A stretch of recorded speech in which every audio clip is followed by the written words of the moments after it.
Today we got the new Shrouded Skies update, which brings a new map condition, 2 new arc enemy types and a new puzzle room. Let's get straight into it. The first of the new enemy types is the Firefly. This thing has more armor than a hornet, a gas tank right in the center, and it spits flames like a dragon. And trust me, the flame range is longer than you think, so keep your range. The weak spot is the gas tank right in the middle. It gets exposed when it starts breathing fire. That's your window. But if you struggle to hit that, you can also strip the armor plates off the thrusters and destroy those, just like you would with a hornet. If you're far enough away, just hit the center of this thing. The Firefly isn't as durable as one might think.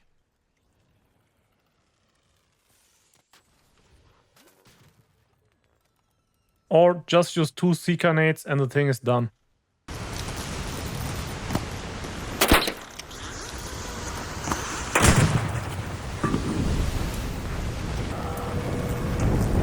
Oh no. The second new arc enemy is the Comet. If you spot it from a distance, you can take it out with a strong armor-piercing weapon, something like the Anvil.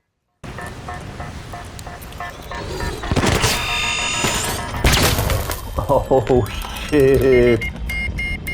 But if it's already close, don't panic. Get to cover and then lure it in. And right before it explodes, break line of sight and get behind solid cover. Honestly, the easiest way to deal with a comet is to let it kill itself. It's basically a pop, just on steroids and wrapped in armor. Now let's talk about the new hurricane map condition and some of its effects. With the hurricane condition active, your shield slowly takes durability damage while you're outside. And it doesn't just drain the charge, it also chips away at the shield's actual durability.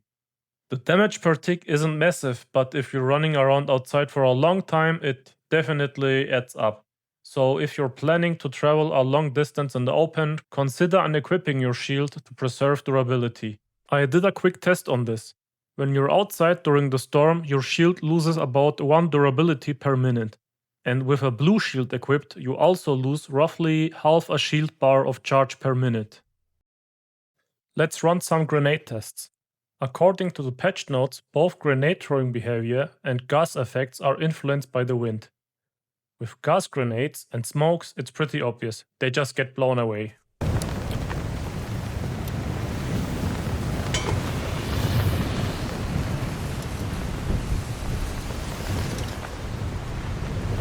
I also tested whether normal grenades have different trajectory in the wind, whether their flight path actually changes. When you throw grenades against the wind, the distance is slightly reduced. And with the wind at your back, they seem to travel a bit farther. But the difference feels very small, if you even notice it. With the Trailblazer, it's a bit different. This one's actually really interesting. When you throw it with the wind, the individual explosions go off slightly slower than usual.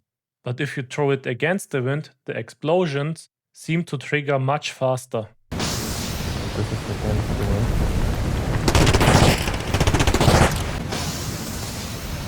This is against the wind.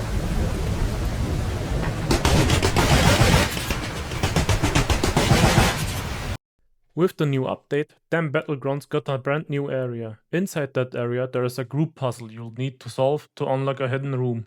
And this loot room is easily one of the best, if not the best, we've seen so far. Just look for the controlled access zone and hope there are other players around willing to help. I'll give you a quick walkthrough on how to solve the puzzle. Quick note, there is also a new key room that came with the update. You can find it inside the new area, but it's not part of the puzzle. In the new area, you'll need 4 players to solve the puzzle. There are 4 buttons in total, and all of them have to be pressed at the same time. 2 of the buttons always spawn in fixed locations. The other 2 can appear in different spots, but they are usually easy to find. 1 button always spawns right next to the puzzle room. Just locate the puzzle room and you'll find it there. Another button is located behind a locked door. To open it, you'll need a battery, which you'll have to find somewhere in the area. I usually find the battery downstairs, either in the water or in one of the tunnels leading into it. The other two buttons will spawn somewhere in the area. I usually find them upstairs on top of one of the large pipes. You'll have to look around a bit, but it's pretty easy to find. Once you've found 3 other players willing to help, get everyone into position, count down to 1, and press all 4 buttons at the same time. On the count of 1, 3, Ready? 2, 1. Let's go! Now for the final step, and this one's a bit more complicated, you'll need to repair a control panel. To do that, you'll have to bring a few materials. One common resource, like metal or cables, and one more valuable item. So far, I haven't been able to confirm whether the required materials come from a fixed pool or if they are completely random. In my runs, I've consistently needed 3 cables plus an additional high value item. Something like a Leaper unit or Arc Performance steel. Great stuff, great stuff. Let's loop. Nice, boys. Let's see what we got.